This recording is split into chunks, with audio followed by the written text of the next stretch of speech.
Hey, fearless fundraisers, I'm Dan Rego. It's time to buckle up for a new episode of Raise Nation Radio, the one and only podcast made to inspire fundraisers just like you to continue making impact in our communities, building better tomorrows, and exchanging ideas. So whether you're a trailblazer or seasoned pro, we'll pick up the trends that transform your fundraising. And together we'll dive into lively conversations and we'll chat with industry-leading fundraisers and thought leaders to explore hot-button issues and innovative ideas. So stay with us for the next 30 minutes while we inspire you to embrace the future of fundraising. All right, let's get going. Welcome back, Raise Nation. Always great to connect with you like this. We hope that you're enjoying our podcast channel just as much as we enjoy producing it. And if you're new, thank you for joining us. You have a couple of episodes to catch up on. We're like in the 130s at this point. But hopefully you'll enjoy today's topic and you'll continue to follow us for some more. So it's always very special when we get to profile a great mission that's impacting our communities. And we're doing that today. It's going to be a mouthful, so I'm going to try to get this organization name out right. But we're just going to talk about what we're doing here in this very important mission with two of the leaders in the organization. We have Carla Dobbs and Danielle from, let's see if I can get it right, Angels. Oh my gosh, help me, Carla. That's just a man. You're good. It's Angels Foster Family Network of Oklahoma City. Yeah, the Foster Family Network just isn't rolling off my tongue that well. But Carla, let's start with you. We have Carla, who is the assistant director. We have the project coordinator with us. Carla, let's start with you. Our audience wants to get to know you first. So we're going to dive into the mission, everything that you're doing. But first, we need to know who's at the helm of it all or who's actively contributing. So why don't you introduce yourself? Let us know how you came to Angels. Oh my goodness gracious! All right. Just call it Angels. Call it Angels from here out in. Let us know how you came to Angels. What you do there, your why, whatever you'd like to share personally, and then hi Danielle, we want to hear from you too, and you'll do the same thing if that's okay. Yeah, definitely. So I'm Carla Dobbs. I'm the assistant director of Angels Foster Family Network.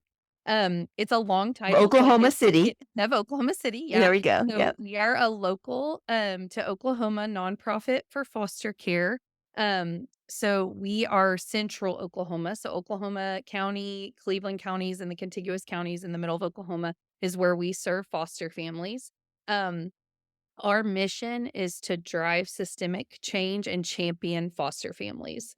And so we are trying to make sure that the foster families have everything that they need to continue to foster well and feel like they have wraparound services. So we're in contract with the state to provide homes, to recruit and provide homes and train them. But we also fundraise to go above and beyond to make sure that those families have everything that they need to have continuation of services for kids and just they don't get burned out and that they have all of the things that they need. So that's what special. we do. And I specifically am a little bit of a lot of different things for Angels. I'm kind of our CFO and also like our HR and just kind of when you're in the nonprofit world, you kind of do Many hats. Yes, and many so I hats. help Danielle with fundraising in different ways, but because I do the money side of Angels, but she's our primary like event person. But yeah, so that's what I do. I've been with Angels for 11 years. I love it. It's an amazing organization. We've supported so many, probably I think we're at like around 3,200 kids we've served at this point now. Wow. And given safe homes and helped some of them find their forever homes that, helped a ton of them reunify with their biological families. So it's been a wild ride. It's been a lot of fun, though, and it's really fulfilling. I bet. I mean, the whole foster care is so super special. And yeah, we're going to get into it. I can't wait. I can't wait to hear more because it could be they could be beautiful stories, but they're challenging as well. And I'm sure we'll talk about that. But first, we want to hear from Danielle. How did you come to Angels? I've abbreviated it to Angels real fast. Notice Yes, that. no, that's the We easiest way, understand. honestly. That's great. But as the project coordinator, what do you do? How did you come to find Angels? How did it find you? And Yeah, whatever you'd like to share. sure. So, I worked for the state, so, and I was a caseworker, for this Oklahoma State. Um, and then I transitioned to be a caseworker at Angels in 2014, and then the position for project coordinator came up, and I just kind of decided to roll into that world in 2018. So I've been the project coordinator for Angels for 2018. So yeah, I do fundraising and then also events and volunteerism for Angels. So I'm in charge of anybody who wants to become a volunteer and letting them kind of uh, be a part, which volunteers are like such an important part of our agency. That's why we Um, have the network in the title. yes, exactly, because it truly takes a village when it comes to foster Yeah. care. Um, and just a great way for people to get plugged in. But then I also um, do events for Angels. So back to school, providing Christmas gifts for all of our kids in foster care, making sure, any kind of events like we have a foster family appreciation dinner, and then like fundraising events like our gala that we just had in February. Um, and yeah, just events, volunteerism, and like fundraising. Well, that's a lot of hats too. You're both wearing a Yes. lot of hats. I mean, we all know that events just alone is, could be a full-time and half job right there, let alone the Yeah. other hats that you're wearing. So how large is the organization? How many other Of us people are there here. besides the two of you? Because it seems like you're doing it all. Well, so we have 22 employees. Most of our employees are going to be the program side. So Oh, we of kind of course, have two yeah. different sides to our organization. We have our program that's our foster care program supporting, has its supervisors and its case managers that are the day in, day out. They're going into the homes, they're going to court, they're going to family team meetings. Court. Oh Um, God, and that that's makes what me those sad. people are doing. And then you have our administrative side, which includes us, that's making sure that the other wraparound services are provided and the business is run. So Yeah. that's where like Danielle's making sure that our foster families have what they need in the terms of like events or supplies or um like oh my goodness, like volunteer support. And I'm making sure that our business can keep operating and that those people can continue to do what they do. Yeah. Wow. So it's a heavy weight. You're really building families and building communities. As you mentioned, it takes a village. And I think foster care is such a beautiful, to say, I choose you, right? It's just such a beautiful way to create a family. But there's a lot, right? I mean, there's a lot to creating any family, but there's some additional challenges when you're going into foster care for the young person.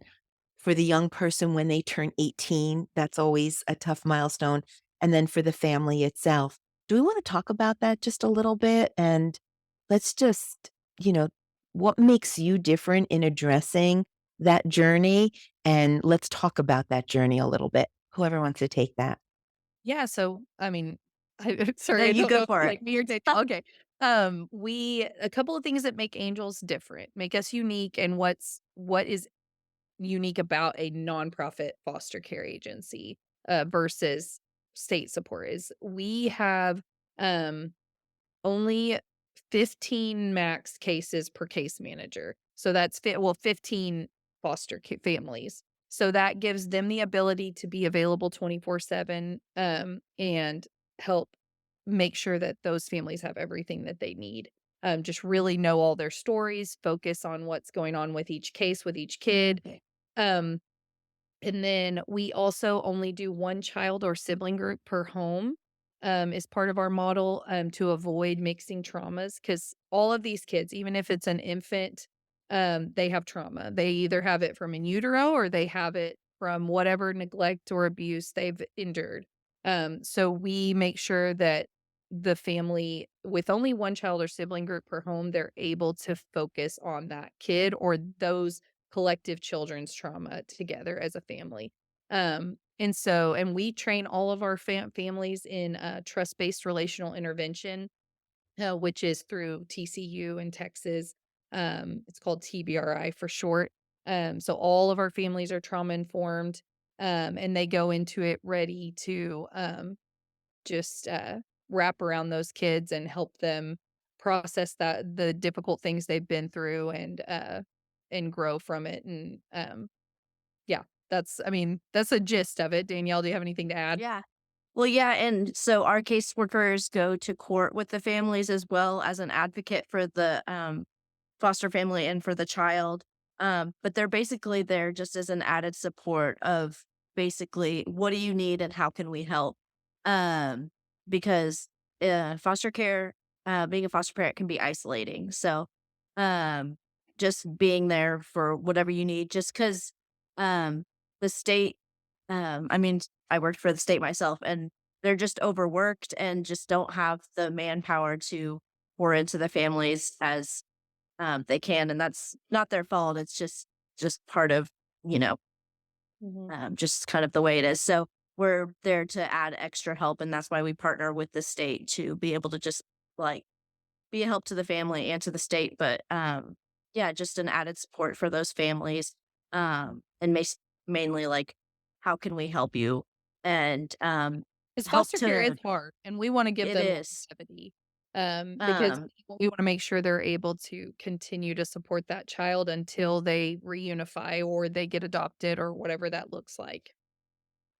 yeah. And Why so is it we're isolating for the families that are providing the foster care? You mentioned that, I think, Danielle, that it could be very isolating. Why is that isolating for those type families?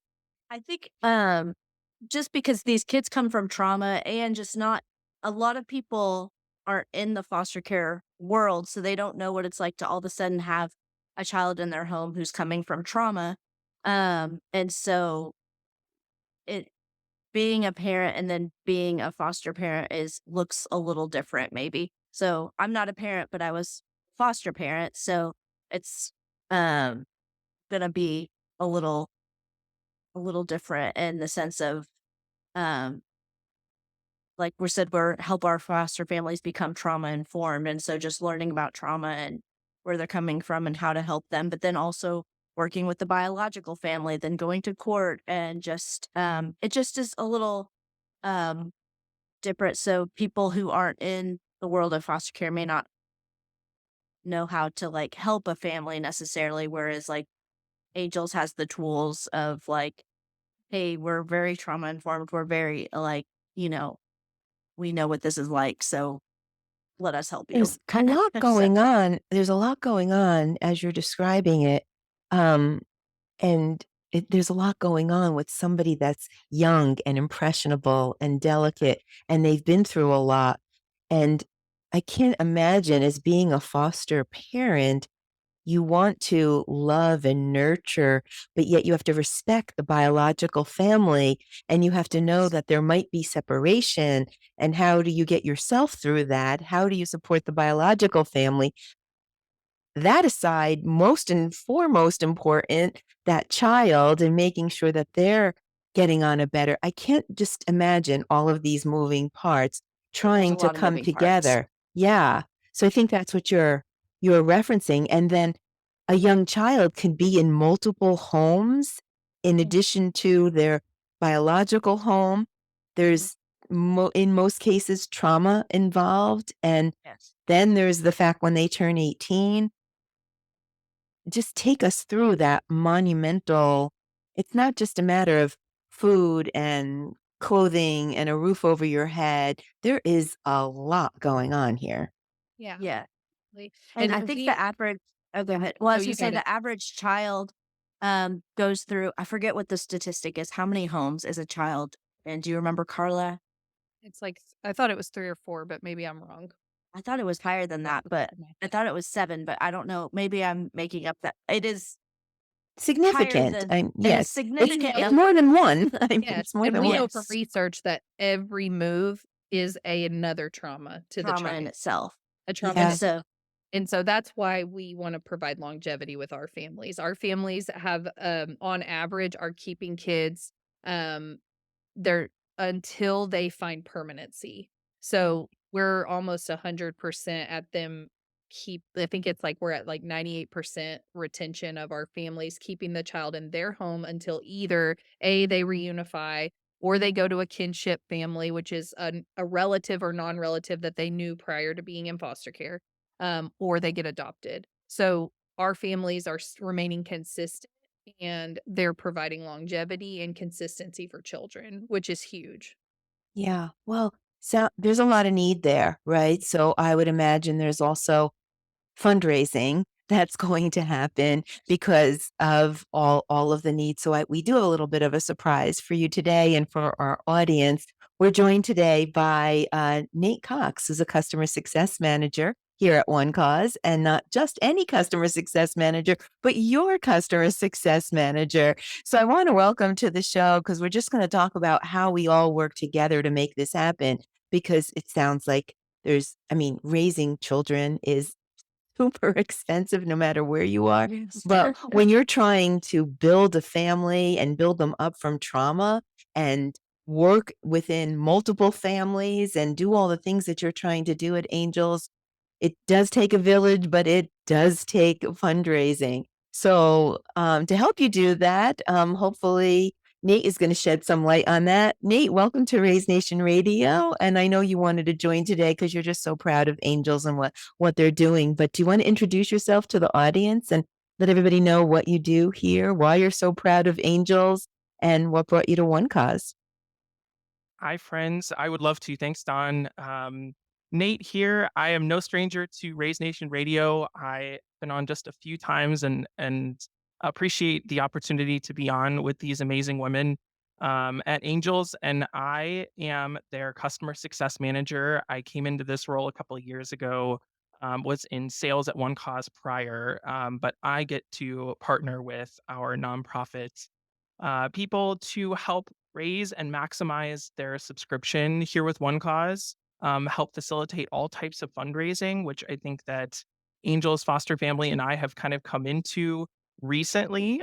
We have I would say, relatively new partnership, but we got off on a great start in their fundraising, and they had such a successful event that I had to have them on to share in what they do, but also in maybe how they're planning to fundraise and continue to be successful. Because I think a lot of people, especially some of our amazing grassroots partners across the country, can learn a little bit from their success. So just happy to be here. Yeah, this is exciting. We're all in it together, right? So we're going to figure out, how this goes about and maybe inspire some of our audience. So to Carla and Danielle, to you, let's start with before we get to the fundraising, what do you need, right? If somebody's listening, because you impacted me today, I don't know that I thought about it so deeply in what must be happening, day to day, courts and this. Like you mentioned a couple of like light bulb moments for me, like, wow, we're trying to be a family here, but there's just so much distraction from doing that. And you're trying to provide that consistency. So applaud you for what you're doing, every day and building community, building family. Nothing could be more special. But what do you need? I mean, of course, you want somebody to hit that donate button and, give whatever budget that they can. But aside from that, what do you need to sustain what you do at Angels? Yeah, so to start, like you said, monetary donations are always appreciated and they're a huge help to us. But we have list of in-kind donations that we always need for like local people in Oklahoma City and Oklahoma. diaper drives and all kinds of things. Like we have a resource closet where we hand out tons of things, physical needs to our families, clothes for kids, all kinds of things. But we also have Amazon wish lists that people that are further away can go on and buy specific things that we need for a closet, that would go straight to foster families. Also just engaging in our social media and helping with awareness. Mhm. Because a lot of people, like Danielle said, they're not in the world of foster care. So they know like, oh yeah, that's a need or that's blah blah blah. But they just kind of it's like an idea that's kind of far off. But we have kids in our communities, in all of our communities that are in foster care. In Oklahoma specifically, I think we're at around Danielle, correct me if I'm wrong, but I think we're at 6,800 kids in foster care. Um, 6,800. yeah, and that fluctuates through the years and gets higher or lower, but, um, we have a lot of kids in need in all of our communities, and so in all of wherever you guys are and what state you're in, there is foster care and there are kids that need help and families that need support, and so, that's what I would think if you can think of anything else, Danielle, add to that. Well, kind of touching on what Carla said as far as like we have a resource closet. So one of the things kind of going back to what makes us different is whenever a child comes into care, the caseworker will ensure that that child has like whatever they need for the first few days. Because unfortunately, kids come into care and will literally have the clothes on their back or Oh, and nothing else, or and I clothes heard that are too sometimes a small. paper bag. There's stuff in a paper Yeah, bag. or like a trash Yes. bag. Yes. Yeah. Oh my Yeah. God, that kills me. So one of the things that that we strive to do is to make sure that this child has like several days worth of clothing, pajamas, just necessities, diapers, wipes, like a Yeah. blanket, a couple of toys, books, whatever, just a few things so that foster family isn't having to stress out and say, "Oh my gosh, I need to go to Target or Walmart and I need to get these things." And it's like, "Hey, you're good. We've got a few days worth of stuff. Just make sure that Adding this kid feels stress to an comfortable." already stressful situation, Absolutely. right? What Yeah, we you So, think is very stressful because those kids have just been removed from their homes. It could be at 10 yeah. o'clock at night. We do not want families having to run out to the store and buy a bunch of things right then. We want them to yeah, be able to bond with the child. right, So, right. and then we also try and Oh, provide like gift cards for like a restaurant or food. So we like to support our local communities as well as um Places. like monetary donations for like being like, here's a $50 gift card to like a local restaurant to where, they can take them out to eat or not worry about having to cook dinner for that night or something like that. Or just kind of releasing a little bit of that financial burden from them. So just like there's lots of things, and back to school, making sure we do back to school drive, but also we ensure that all of our kids have backpack and then school supplies that are like tailored to their needs for school and things like that, and Christmas gifts. So there's lots of different like financial needs that we have that we try and just make sure that we can release some of that financial burden from those foster families. And yeah, make day-to-day essentials. yeah. Yes. Yeah, I mean, you don't think about that, right? But just getting day-to-day essentials could be stressful to an or already traumatic and stressful Right. situation. Well, thank you for sharing that. We're going to put that in some of the show notes so that people that are out there listening, they want to help. They Yep. at least we know what to do because I think so many times people do want to help, but they don't only because they just really don't know what to do, and that gives them a little Exactly. paralysis. So I appreciate that. But of course, we do need to fundraise. And that's a big part of your job, Carla and Danielle, right? It's a Yes, big part of Yes. what you do through events and different types of things. So, Nate, why don't I turn the mic over to you so that you could, maybe we can share some inspiration to our audience that's listening, because this is one of our partners, right? We empower great missions here at OneCause, and we live that why every day. And I know you live our why probably better than anybody, and you were super proud of Angels. So why don't you just take through some fundraising things like going from a manual process and the tech that they're using, their favorites, things like that. Do you mind taking the mic, Nate? And I'll sit back and listen. I would love to. Thanks, Don. like I said before, was completely enamored with Angels Foster and the work that you guys do. Just on a few calls, I've gotten to know you a little bit better, but had some questions because it's not been an easy journey, but it's been a worthwhile journey to get to One Cause. And I believe you had started out a little bit more of a manual process with your fundraising, right? So I would Yes. love to hear from you guys because you lived that. But paper, pen, Excel spreadsheets are Yes. so well known to Uh-oh, so I many hear the giggles. organizations. I mean, it's just it's how a lot of nonprofits start, Yeah. or continue to fundraise in that way because it's just the way that we've done it. And Right. I'd love to hear from you, Carla and Danielle, about how that transition came to be. Was there some experimenting? What was the springboard into using software for fundraising? We had actually talked about using a software for the past few years, and Like every a year, long time. and we're like, like every year would be like, okay, this year we got to do this. We got to make this easier because it, like you said, we were using like for check-in and stuff and check out like Excel spreadsheets of like and pen and paper, and it was the most stressful part of our event. It was not like a good use of our time. It made like checkout, check in much longer than it needed to be. And it was a little scary because it was something new, but we are so, so glad that we did it. Yes. And it was such a blessing to us. One cause has been, it made like things so much more seamless and fast. And we had great feedback um, from like our guests Yeah. and our sponsors and stuff like that, and we were just like could not have been happier um with yeah using One Cause, honest.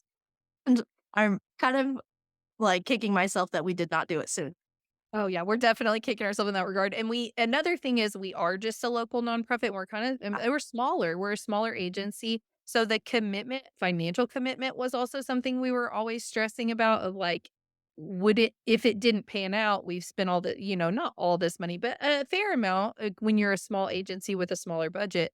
And so we just kept putting it off. We're like, or the work to like onboard Yeah, and learn it because we are in the trenches every day working so hard, and it's like, when do you have time to stop and learn something new?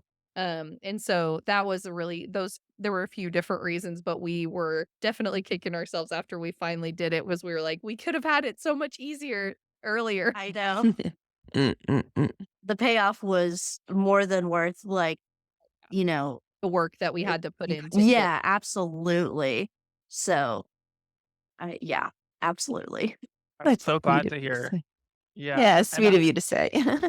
very happy that you took the risk. I know there's always risk involved with changing it up, especially when, like you said, your day to day is just, stressful, but you're working and don't want to have to break away and try something new. But I will say, I mean, you were 128% to your goal for your event. Oh, How Wow, amazing is yeah. that? That I you know. Oh, a round of exceeded applause.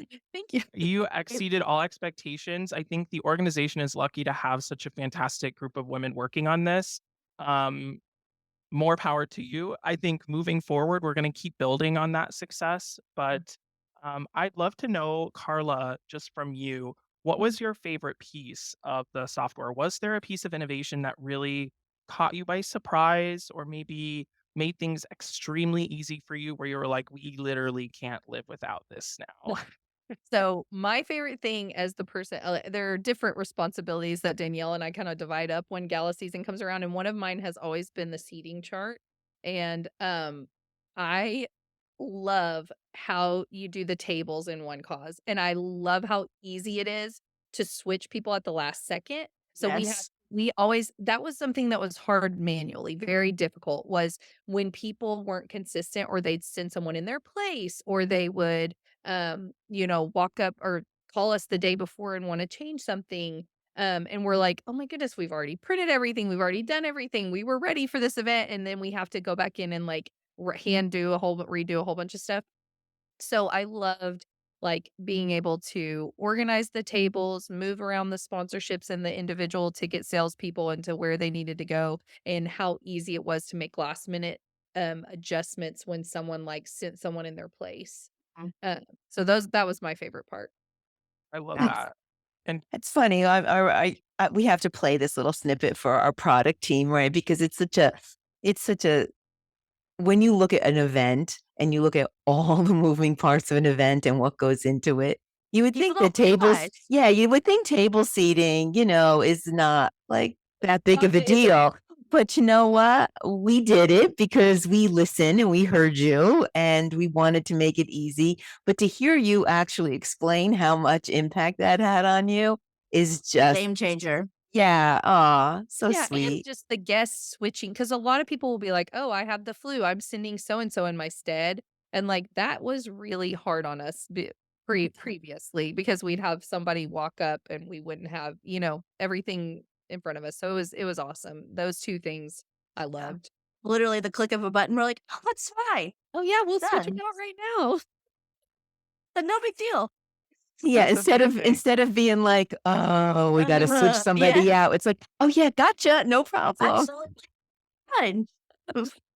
Which I think how impactful is that you get all of that time, back to you. The time that you would Truly. have spent doing a lot of the manual process, you get to go and continue to fulfill your mission and work with kiddos and, continue to use your time elsewhere, which I think is magic. Danielle, what about you? What was your kind of favorite piece? I know we talked about registration being so different this time around than how it has previously, like check in and check out. Can you talk about Yes. So that? check in and check out was so seamless. It was 10 out of So 10, good. honestly. So great. We're not flipping through huge pieces of paper trying to highlight and find them. And the fact that you could merge like people when they had one card made it so easy. Checkout was Phenomenal. beyond like wonderful. I I wish I can't, like truly can't put into words. We talked about this for days afterwards about we're like, can you believe how fast checkout went? Can you like it was yeah, it was just so great. It made things 10 times faster. Uh and just it was beyond wonderful. Also, my other favorite part was the silent auction. I looked up our statistics from like 2023. We made in our silent auction $10,671 in 2023. This year we made Oh, 24,600. So wow. more than double. And it's Nice. truly 100% because it was online. And the fact that we got the text updates and people loved that. I was a little nervous going into it because we have a wide range, like age range of people. So I was like, oh, are older people not going to like utilize this as Brilliant. much and stuff? But that wasn't an issue at all. Like, and we went live a couple days before we had the silent, and people like immediately started bidding as soon as it went live. So we had people bidding who weren't at the event, which was great. So because we put it out to everyone. So the fact that we more than doubled our silent auction is wild and Yeah, amazing. wild. Good for you. It sounded like you really embraced the software, which is good, right? You Yeah. trusted it and you said, well, we're going to do it. We waited a long time to do it, but if we're going to do it, we're just going to We're be all going in for it. it. But it Yeah. also sounds like you did good communications with your supporter base, right? So that they were hyped and excited and it sounds like the communication there was really great, which really just contributes to the overall And success. also, our on-site manager Hannah for OneCause was just we loved Same. her so much. She was the best. So we immediately like, can you come to our next event? Like we were automatically like, we want her for our next event. 'Cause she was wonderful. She was so calm, cool, and collected. Any little like, not even issue on like a OneCause end, just on our end, like, oh, we don't know how to do this, or like, can you help us? Yeah, sure, no problem. Fix it in 2 seconds, and was just wonderful, kind, so easy to work with. so knowledgeable about things, and um, totally worth it to have somebody on site. It was Well, really worth shout out Hannah. it. Yeah, we love Hannah. Yeah. But also just We love Hannah too. yeah, that's particular role we had discussed up front, like, oh man, the money We want for having someone on site the day of, do we want to spend it? Like, we don't know. And we were like, okay, the first year we definitely want to, because we don't want to have anything go wrong, because we were so stressed about yeah, it's not knowing the software well enough and something happening. But once we had her there, we were like, worth it. Every like that'd be honestly worth it every year. every year. So we just thought it was awesome. And we're happy to be able to provide that field support. It's not Yeah, easy, covering the country and so many events happening simultaneously and bringing that experience and professionalism. I mean, it takes a special person to help a nonprofit run their event when everything is at stake, right? And yes. replicating that person so many times across the country on the same night. Yeah. It's not easy, but we want to continue to do that and support nonprofits that way. Nate, are you hearing all this? It's exciting. I am grinning from ear to ear. I think that that was gonna be my next question for you about Sorry. Hannah. And no, I love it. I think that it's fantastic. I think we are blessed, obviously, at One Cause to be able to provide the services in-house, and we don't have to outsource for those. And I think that you all saw the value with Hannah and having staff there, but are gonna continue to see value in just using the software in different ways, wanting to, I think, experiment a little bit now that you've seen success. And it's paying for itself and 10 times more. So I think that we're going to Truly. continue to staff your events. But we have some more things up and coming. Is that right? I mean, we have so much to Yeah. look forward to. Don, are you going to talk on that? Their upcoming fundraising ideas? Is that what you're referring Yeah, to, Nate? I think Yeah. so. Go ahead. Well, I don't know if I can talk to that. I think Danielle and Carla. Tell me, what fundraising ideas do you have coming up? So we are doing a women's luncheon that'll be coming up this fall. Hopefully on September 18th. And so this is a little bit different. It's not quite like our gala, so it'll be women based, and it's just a luncheon. But it's more to promote, like, obviously we want fundraising from this, of course, but mainly spreading awareness about angels, and maybe hopefully bringing new people in who may not have heard about angels or what we do. Um, More of an and awareness type event instead and of a aware, fun. yeah, Yeah. but of course it's Yeah, fundraising as well. leans a little more, it's fundraising, but leans a little more awareness of foster care and all of the things we have going on for volunteers, donors, and foster families, like bringing in new people in those regards too. Yeah. And now, Nate, I don't know if you know this, but May is Foster Care Awareness Month. So that, you know, I think that awareness of what it takes to build a foster care family and support everyone involved, that's a 365-day, Yes. vigil, right? But it's okay to have a month where we're a little bit hyper focused. So what are the plans? Anything for May coming up? Either in programming or fundraising or all the way around, because your 31 days to shine. So one of the things that we're doing is me and a couple of coworkers like reach out to local businesses within the area and just say, hey, May is Foster Care Awareness Month. This is what we do. We're wanting to see if you would offer some kind of like incentive or like free option to like foster families if this is something that you would want to be a part of. So Oh, we've nice. had Make several building local community. businesses. Yeah. Yeah. And so we've had like Junction Coffee just say, yeah, have foster families say they're with angels, and, we'll give them a free copy for that month. Or, other businesses have said, yeah, we'll give a percentage of a discount, like the mule, like percentage discount for foster families the month of May and things like that. So we're about to send out a bunch of letters to our foster families being like, here are all the amazing local agencies who are, wanting to support you this month. And things that you can benefit from. Yeah, So sometimes that cup of coffee can go a long way, right? That's all it takes. Just give me my cup of yeah, coffee, and exactly. To get I you through love the how day. I love how you're building community. I mean, it's and at the same time building awareness. So Yeah. that's really special. I wish we had, another hour or so, just to chat about all the things because it's really a special mission that you have and a special organization supporting the mission.